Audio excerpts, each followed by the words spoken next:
special about you. When it comes to you, there's something special. Tina was probably a great little performer when she was 3.5 years old. The first time I actually saw Tina, Sonny and I were in Sacramento, and then Tina came whizzing by, and I thought, this is really Tina Turner, this is so amazing. Who do you go to listen to, Janice, if you want to really have a... Who are your favorites? Tina Turner. Sorry, I didn't hear you. Tina Turner. Yeah. She's the best chick ever. Fantastic singer, great dancer, fantastic show. She sings with the Ike and Tina Turner Review. Ike is her husband and band leader, and Tina's the show. Well, yeah, Janet, we used to play a club called Basin Street in San Francisco. Very nice club.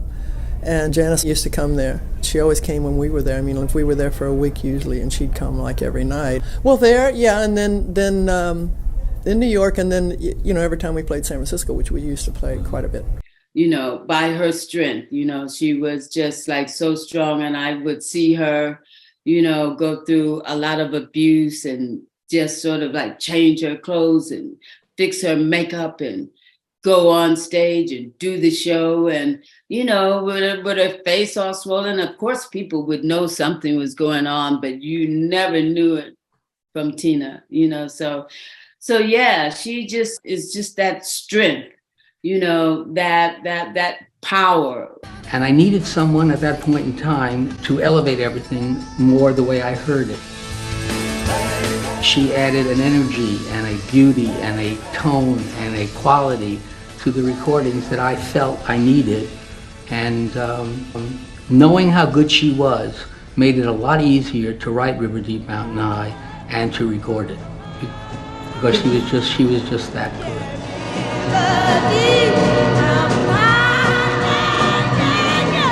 It was all the Phil Spector River Deep Mountain High thing that I liked, And it was a fantastic record. That raw dynamic. It is so electrifying. I remember when Philip was playing it and how excited he was. First of all, River Deep Mountain High was the only song that we wrote for a specific artist on his label. Okay. A little more sophisticated lyric, and the melody is a little rangier, and so on. At the time, Phil had insulted some major disc jockey. So they all said, okay, screw him, we're not going to play his next record, which was River Deep Mountain High. But it was a big hit everywhere else in the world. Yeah. I was disappointed that the record did not become successful in America because I felt I'd let Tina down. She always had faith that she would find a way, that she could live on her own, that she could make her career on her own. She made amazing sacrifices. She had a lot of character. She had a lot of integrity. She perseveres, and she won't be stopped. You were Tina Turner's road manager for what? 5 or 6 years. 5 or 6 years. What's it like for an artist going from, playing those conventions with 300 people to playing stadiums? With Tina, it never made any difference. Yeah. She always gave the absolute best that she was capable of giving. It was ingrained in her personality, I guess, to put on a show. If someone's paid money, and she would often chastise the bands. Bands have ups and downs, especially if you're on the road for a long time. Yeah. You can't maintain that level the whole time. But Tina could. Yeah. Mick and Keith are also very funny and very close friends, old friends of Tina's. Right. Okay. So whenever they were around, it was very very joyful. She always knows what to do with me, and she never minds what I do. She's usually pretty sort of funky, like ripping her dress off, or smacking her in the behind, or kissing her when she's not expecting it. Or she usually puts her high heels through my foot though, or something. She's ready just to clutch me. Put me on my knees! Please, baby, please! She just seemed to know every moment what she was doing. The audience was experiencing it, but she knew what was going on, and that was interesting. She has a lot of, self-respect and dignity, and she was, even within that image, maintaining, you know, a self-respect and a dignity, just not throwing it just all out there in the wind, but a certain way that it was presented. Tina's contribution to Live Aid was enormous. She was out with Jagger, who basically picked up his dancing chops from James Brown and Tina.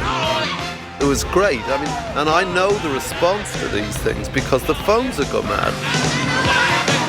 She's got a lot of personality on stage, and it comes across to the audience. She's having a good time. She's not, even if she's tired, she's still having a good time. She's not putting it on, you know. There's some people that you can work with on stage, and when you're with them, I'll illustrate this, there's a coldness in the eyes, and they look at you, and they're looking straight past you or through you or something, and you know they're not really there with you, but when she's working you with it, it's really kind of, you really know she really wants to entertain the audience, really wants to. The first real woman rock and roll singer.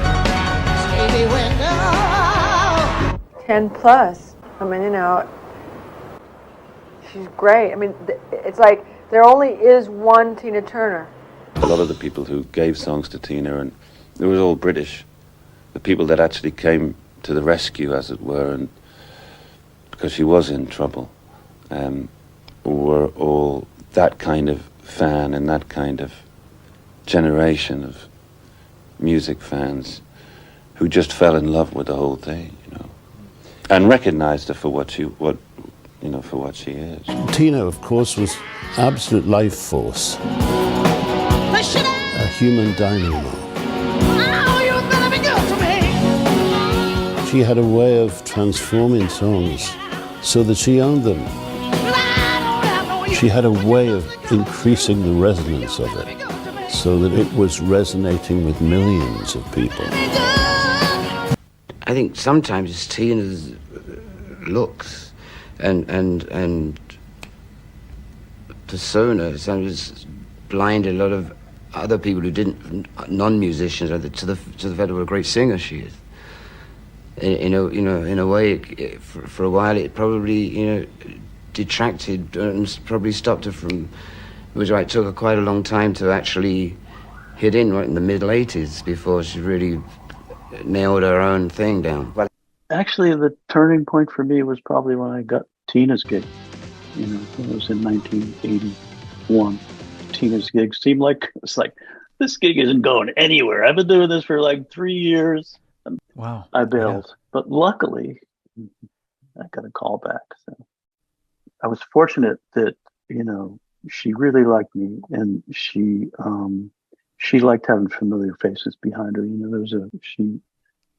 She liked having a band. She liked having her own drummer, and her own guys, and she liked that. Just having her band back there. She wasn't always hiring new people, every tour, 2 tours, some people do. My view on Tina was that she, and I still believe this to this day, that she's one of the world's greatest soul singers. So we went on to do Let's Stay Together. We came in and did that one take straight off. That entire vocal, not a single syllable was changed. Unbelievable. I mean, it's a very rare thing. I've worked with lots of the great vocalists, and she's the only one who's come close. She knew exactly how she wanted to interpret that song when she came in.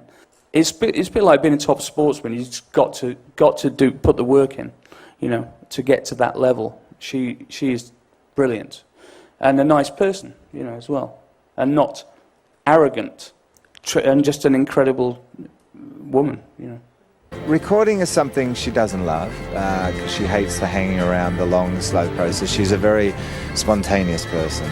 She has a lot of energy, so, she hates going and singing one song over 100 times. How could you have a day without a night? Tina, she likes to sing it from start to finish, which amazes a lot of producers, because it's not that common nowadays. And now I've got to know much more. That which was meant for 15,000 people, we got the whole lot just to ourselves. How could you have a day without a night? I should have tried wearing a heartometer, actually, because I have a pulsometer that I wear when I go running, just to see what it actually did, because It definitely raised everyone's heartbeat. I mean, for a 56-year-old woman to be doing 2.5-hour show and, 4 nights a week for, 150 shows in Europe is quite scary. I don't know acts 30 years younger who can do that. It never ceases to amaze me, and I have to sometimes remind her that you're 56, you're selling out football stadiums. And she goes, "That's good, is it?" I said, "Yeah." I said, "I can't think of anyone else doing it, She says in Happiness Becomes You, I think, this beautiful story about how she used to chant for an hour before every concert for the true happiness of her audience. That's just that's so profound and so rare, I would assume. I found that so beautiful, that kind of merging of the two, of the spiritual aspect with her work. I think that Tina has a lot of energy. She gives people a lot of energy. On the stage, she gives all of us energy. She's consistent. She's always there. Being on stage with Tina, I work with other artists on stage, and she's in the moment. Some artists, you do a long tour like this, and it becomes rote after a while, and the artist is just doing it and everything. But with Tina, she has that in the moment. She has that energy in the moment, and I think the audience feels that, and they really respond to that.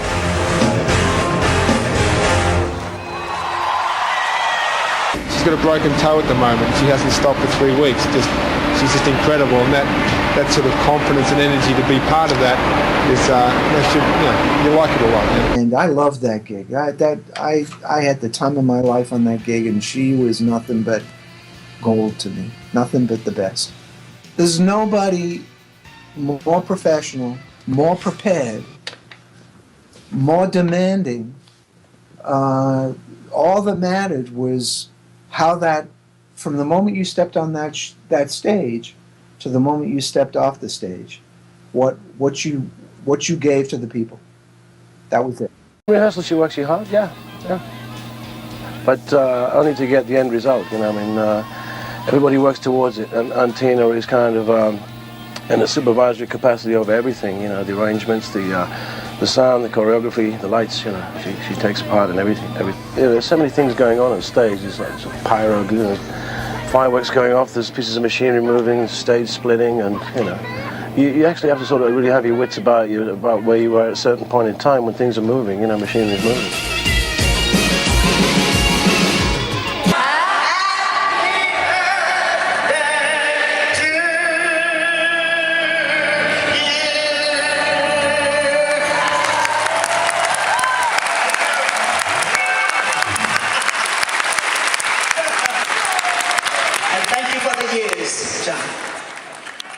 Well, I think that was the wonderful thing about the whole campaign. She was such a professional and humble and just engaging woman.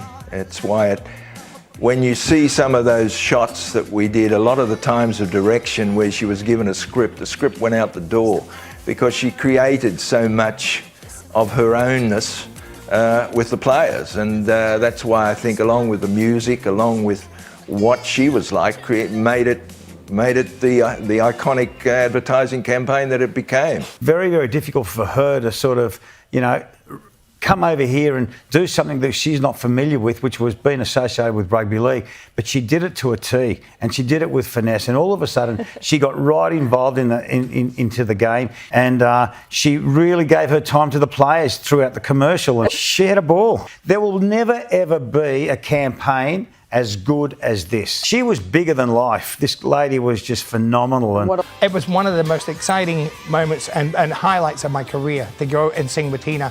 I've been a fan since I was, since River Deep Mountain High. Grew up, and when I was listening to the radio, I would sing along with girl singers, and Tina was the one that I liked best. I went there, and she was just phenomenal. The minute she opened her mouth, she was warm, she was gracious, she was nurturing. I was like terrified. The director said, "We're just going to pan across, and then you and Tina be dancing."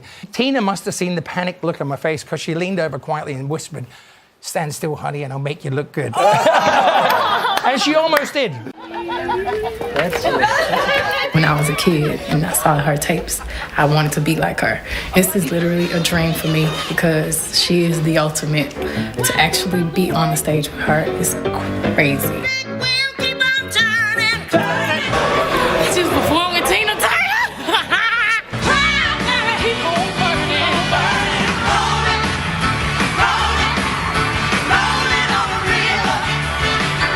Beyonce.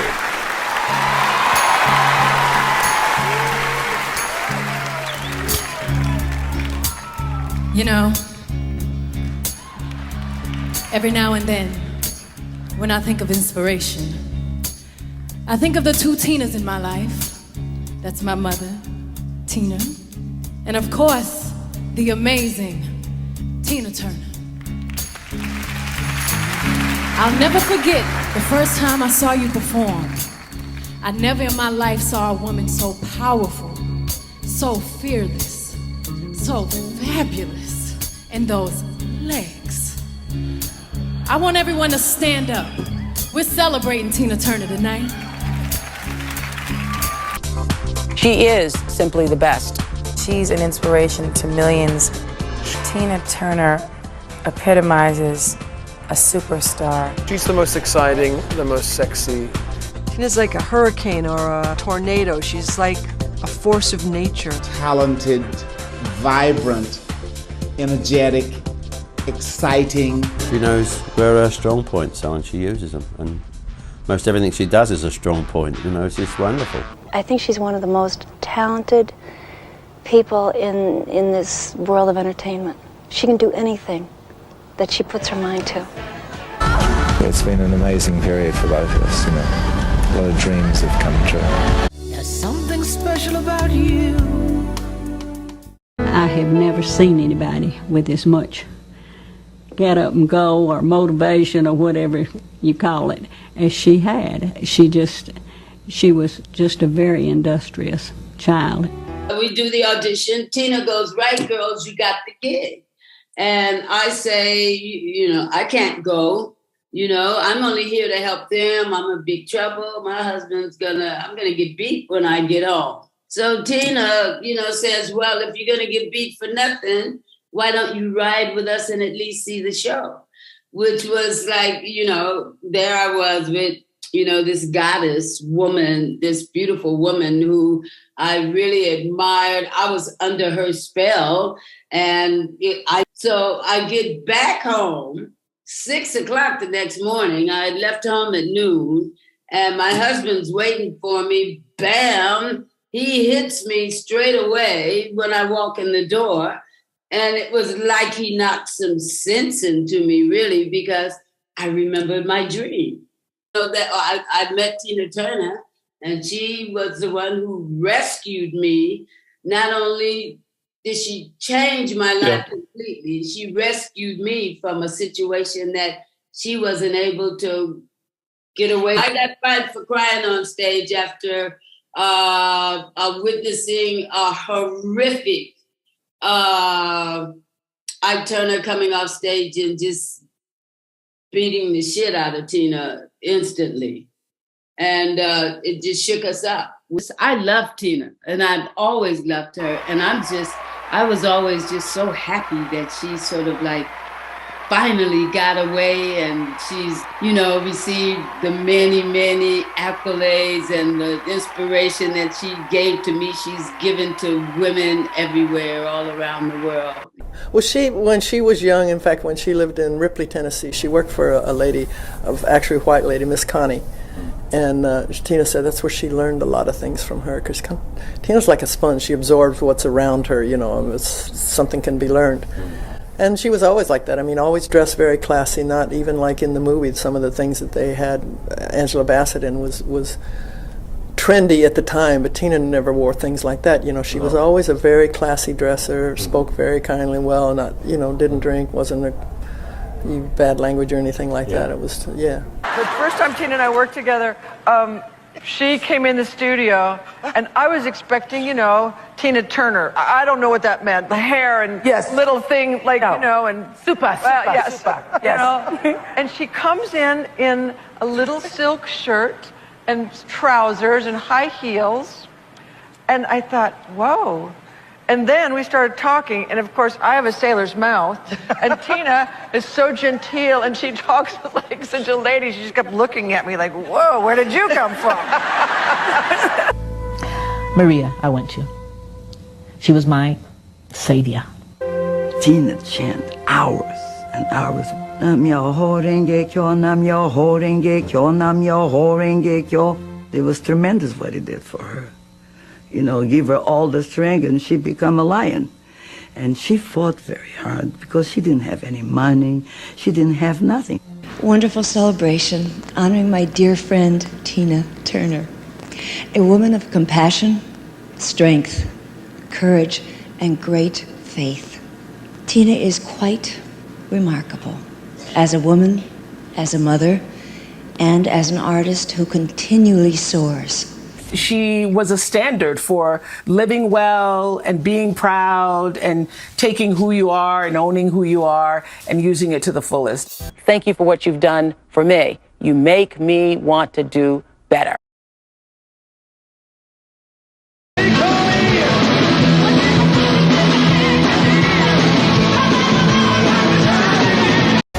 I think there's probably one major reason why Tina gets more respect than just about any other female and a lot of male artists that I know. And that's primarily because she's got more grace and more dignity than I think just about anybody else I've met. And it's that element of resoluteness and discipline and just not letting the world take over from you that people kind of respect and find a great dignity in that. And I think she's got an enormous amount of dignity. She's become someone almost that's taken up the fairly traditional position of someone like, be careful here, Bob Hope or Louis Armstrong in the sort of the ambassador of America type position, which hasn't really been filled by anybody, but I think she's more or less done it. So Tina didn't get a chance to... She didn't care. Tina was so easy. She was like, whatever, I'll wear whatever, listen to whatever. You know, I got to become a Buddhist, is all I have to say. We can all learn something. She lives in France. She visits us once in a while. She's very cool. Yeah, I like her. I got to know what it was like to work in the studio with Tina. Nothing but a joy. I will just always remember Tina's pure, unadulterated joy at life. There was no other person like her. You know, there's no other person even could come kind of close to who she was. And as a woman, she gave you lots of strength, and I'm sure she's encouraged so many young people, but she gave me lots of strength sometimes. And I gave her lots of strength too. So she was such a force, and, you know, she hit everything head on, and she wasn't, she wasn't about to stop. She might not have won every battle, but she fought every war. First of all, I love Tina. There's nobody in the world like Tina. That's an unbelievable woman. The most energetic woman I know and the most quiet woman I know. It's both in her. No? And we worked a lot together, and it was very easy to do outstanding pictures with her. And then we went up on the Eiffel Tower, no tricks, no nothing, and she climbed in the thing, and we said, we can try to put your heels after Tina. And she said, you must be kidding, huh? And she grew up there with high heels, and that thing is like, I'm totally crazy. Huh? The most interesting woman. As a woman and an artist, she was exemplary. She was an extraordinary human being. There's certainly no diva in Tina Turner. She was just this very, very strong, very, very wise person. And most importantly, knew how to, bring people together. She was cheerful, she was funny, infected everybody. It was very impressive, actually. When she was with people, she was Buddhist. She really meditated a lot. Late 90s, I was at her 50th birthday party. It was in London. And she was surrounded by just about any sort of pop star, rock star that you could imagine at some big do. And she really reminded me of a queen at court. She had the Mick Jaggers on one side and so many others around her. And I realized that they were all influenced by her in the same way. I was struck by her wise view of life and how best to handle things, particularly in the helter-skelter of the celebrity life. Tonight, he remembered his friend writing, "I'm so saddened by the passing of my wonderful friend, Tina Turner. She helped me so much when I was young, and I will never forget her."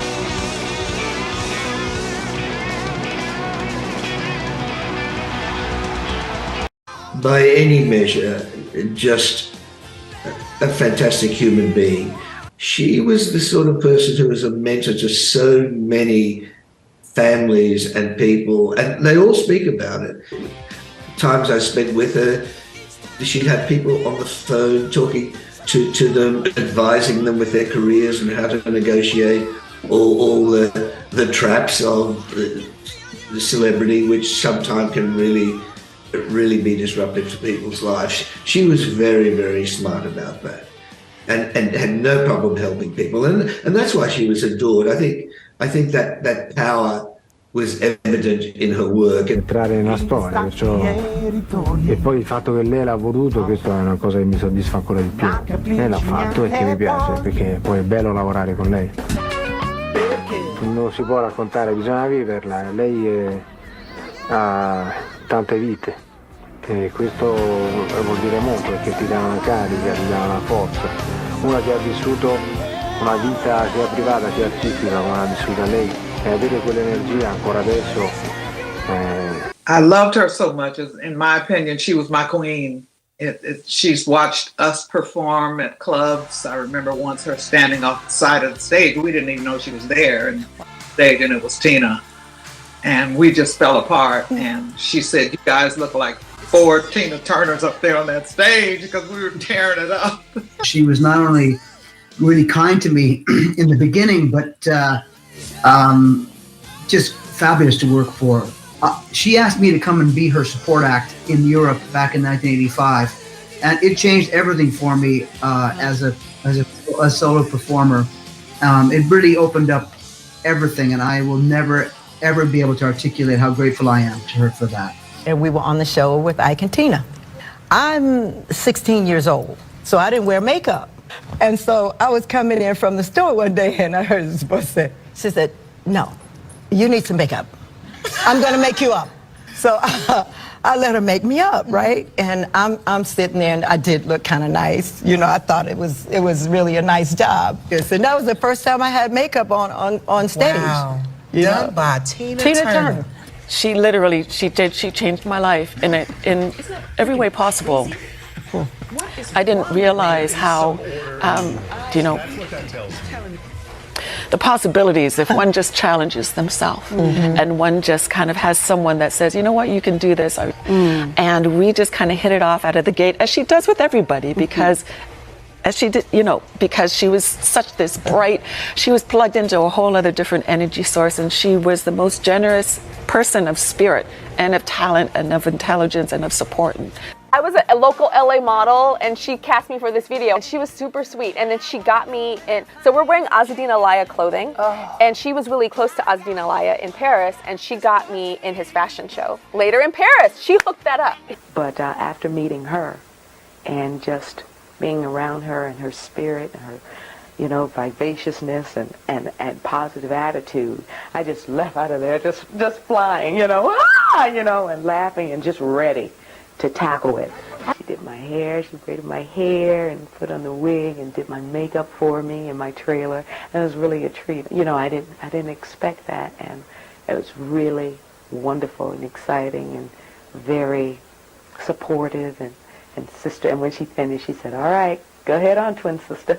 She just laughs. I mean, when I met her and we were looking through photographs, and she said, "Oh, Angela, I hope you don't mind wearing all these black eyes and stuff. You're going to be wearing a lot of those." "Ooh, this is one where I had a broken jaw, And you're just looking, and she's not bitter. She's not cynical. She doesn't say bad, ill things about him because she can, and she has gone on to become a great success. She's a very compassionate and warm woman. She's a dignified lady. She's giving, and I think that's why she's adored and admired by so many, because her spirit's true. Her heart is genuine, and I think that comes through. Working with Tina Turner was like going to finishing school for me. Tina, I'd like to send you all my love, my respect, and my appreciation for your amazing presence. Happy birthday. Happy birthday, Tina. Happy birthday. We love you. Hi, Tina. This is Dolly Parton, another Tennessee girl, and I know this is a very big surprise and a special night for you, and I would not have missed this opportunity to say, Happy birthday! here's what you don't know. I mean, maybe you know it because you see it from, you know, the audience or something, but she is so gracious and so sweet and so nice to let me come up there. And here's a show that's been going on for like an hour and no, wait, this is from the heart, please. Here's a show that's been going on for almost 2 hours. I'm sitting backstage talking to my friends, and I go, wow, it's pretty exciting. You've been really working with Tina, right? And I go, yeah, okay, don't talk to me. I got to get up there and sing these lines. I got to sing this tune. I'm trying to think of these 3 lines. And I got slammed into this show that was just banging. I love the ad-lib. Oh, Right? It's like, I'm not stopping now. So I thought it was great. Some artists, amazing to work for. You know, I'll give one example. Tina Turner. So dancers are taught that there's a pyramid. With Tina, there was no pyramid. With Tina, absolutely, she was the leader. There's a difference between boss and leader, right? She was absolutely the leader, and then everyone else. Everyone felt seen. Everyone felt respected. So everyone wanted to come to work. So much so that anytime I go on any other job and we're like, oh my God, were you on the Tina Turner? Yeah, were you on the... Everyone misses it, you know, because it was just so... She just looked at me and I felt like she has some kind of secret scanner in her eyes that can read whether or not you're going to be a pain in the ass. This all-knowing energy. She's such a queen. She's so fabulous. And yeah, I just fell in love with her. Absolutely fell in love with her. Because I really wanted her to know how much I love her and appreciate her. And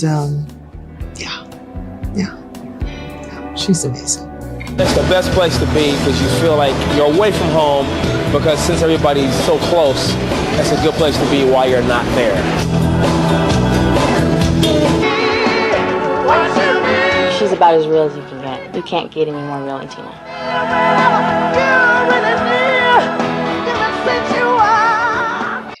Can I tell you, Tina is somebody who's better than you imagine. And you imagine pretty wonderful things. And then in walks Tina. And she's warm, she's lovely, she's funny. All she cares about is, what do I need? And she was just a total delight. There's a wisdom that comes out of her. There's, I don't know, a kind of an innocence. You know, there's no diva. None. Not for 1 second. There's no pretense to her. There's great, great humility. Sometimes you just want to snap your fingers and say, do you know who you are? You know, do you know how important you are? Because this is not what she projects at all. She's just somebody who is happy and happy in the moment. Best part about the process was that she's so vibrant that if you're talking about a song, she starts singing it. She is just one in a million. I think she moves on, and she's somebody who focuses on the positive. She was very open. It was something that wasn't public yet, so it was among us. Very open about describing the various things that happened to her. And first thing she would talk about is how wonderful her doctors were, how lovely the nurses were, how people always went out of their way to make her feel comfortable. And, you know, Irvin has a very scientific mind. You know, he was very well versed in, you know, what the procedures were and what needed to be done when, and you know, talking to the doctors and how fortunate she was to be in Switzerland. Whole other climate in Switzerland of protecting the patient. If Tina had been in New York, there would have been no chance of keeping anything a secret. Her focus had to be on actually surviving. Her husband, Erwin Bach, literally willed her to live. Acceptance, humility, generosity, always be in the moment with the person you're with. Don't pay attention to the noise, you know, that comes from the outside world. Be where you are. And she also really inspired me to be more spiritual. I mean, she really made me want to focus more on who I wanted to be, on what I was letting into my life. She made me want to be more purposeful. When we first sat down and talked to Tina, we learned how traumatic those interviews could be for her. And when we were just, in those initial conversations we had with her, she revealed to us that just talking about that time of her life with Ike can bring back the memories of that time to her, oftentimes in dreams that feel as real as the first time it was happening. As Erwin points out in the film, this notion, it's like a soldier coming back from war. It's PTSD. She makes a decision to survive every day. Says, I've never had a loving relationship, but she says, how did I get so far without love? I've never had it from birth. My mom and dad didn't, so from Tina's point of view, it's about the idea that no one loved her, not necessarily romantic relationships, just the lack of feeling of being loved. Sadly, she says she never, even at the peak of her career, she never felt a sense of love. She always carried a lot of pain. And that's not just from, the abuse from Ike and the feeling of abandonment from her mom, but even the music industry didn't know how to categorize her, and they wanted to paint it, put her in a different, kind of place her in a different space or dismiss her altogether. And here's this person who just never stopped, honestly, believing, it's as cheesy as it sounds, believing in herself and believing in her vision for herself. Mm-hmm. And I think that has deep resonance with anyone who's faced some form of adversity, especially in a world that you feel that doesn't necessarily want you to be you. Flip a perspective, it's a pursuit of love, right? And Erwin's story is the beginning of starting to kind of wrap up that aspect of the storyline. Just, find it pursuit of love within a partnership that you can trust, love of self, love of your own narrative. And it felt like it was a naturally part of the fabric of her journey. She is very happy to be away from the stage. And I think when she says how do you bow out? We are registering that moment in the film, and I think it's our own personal interpretation of it, is that's very much about like, how do I bow out from being Tina Turner, the icon? She's I think has a desire in her life to just be Tina Turner the person, and to live her life in a quiet life that she truly enjoys, gardening and decorating her house and having quiet and waking up late and not having to do all of these things. Like we said, nothing is off the table with Tina. And we did spend quite a bit of time talking about some of her health issues in the last, 4 or 5 years. But that led to, I thought, a really interesting conversation about her outlook on death. And how much she really embraces it, not just embraces it, but kind of like is at such peace with it, and how much she actually is so genuinely excited to look forward to what that other chapter looks like, and what that will be. And she actually like illuminates when she lights up quite a bit when you start talking about the next realm. Look on her face when she comes in to the theater is truly, I think at least, is truly genuine. I mean, Tina is a very humble person, surprisingly, especially considering how adored and how huge she is. I don't think it doesn't register for her. For her, that's her work, that's her job, that's what she did. And so, yeah, I have to assume that was a pretty overwhelming evening for her. My sense is, from the time I've spent with her, is she's very happy right now. It's a part of her, I guess, that we've all laid claim to, we've all embraced across the world. And I hope she knows that, how beloved, how loved she is. There's something special about you.